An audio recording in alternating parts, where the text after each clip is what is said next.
আওয়ামী লীগ গেছে যেই পথে আর বিএনপি যাবে সেই পথে। আরে বেটা এত সহজ নাকি এটা? এত সহজ?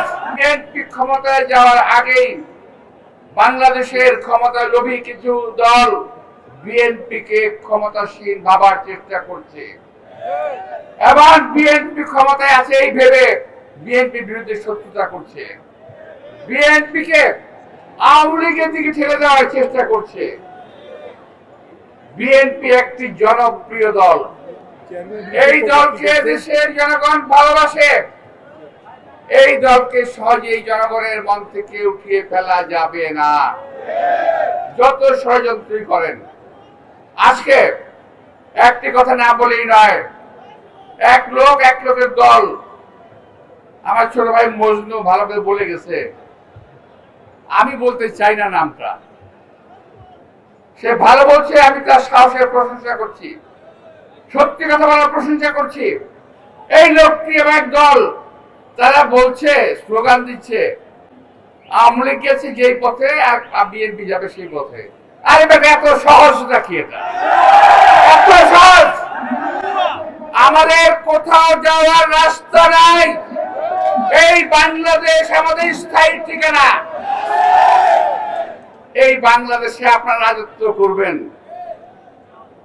আসার আগে গাড়িতে বসে সোশ্যাল মিডিয়ায় দেখছিলাম ওই ভদ্রলোক সম্বন্ধে, ওই চরমনের বিশ্বাস সম্বন্ধে বলছে যে এই লোকের কোনো ইলম নাই, অর্থাৎ লেখাপড়া করে নাই, অকাট মূর্খ একটি লোক, বলে কোন দাওরা পড়ে নাই, হাদিস পড়ে নাই, কোরআন পড়ে নাই, কালাম পড়ে নাই, এমন কথা বলছে। ফেসবুকে আসছে, সোশ্যাল মিডিয়ায় আসছে। এমন লোক, এই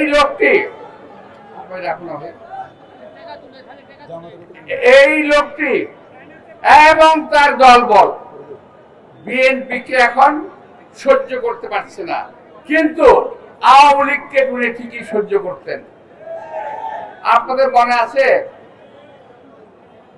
2000 আমি তখন জেলে ছিলাম, ওই যে শাপলা চত্বরে যে হেফাজত ইসলামের ভাঙ্গা করা হয়েছিল 2013 সালের 10 তারিখ, কোন এক মাসের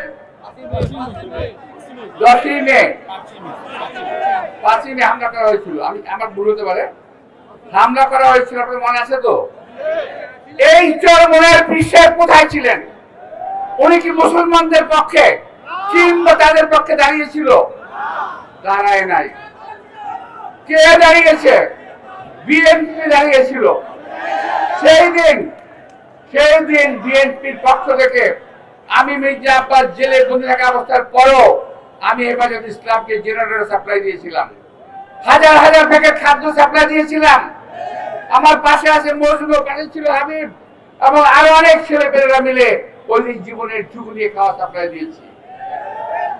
আমরা যা বলি বুকে, যা বলি মুখে, তা ধারণ করি, মুখে যা বলি বুকে তা ধারণ করি। এই উনি এখন হাসিনার 5 শেষ হয়ে গেছে।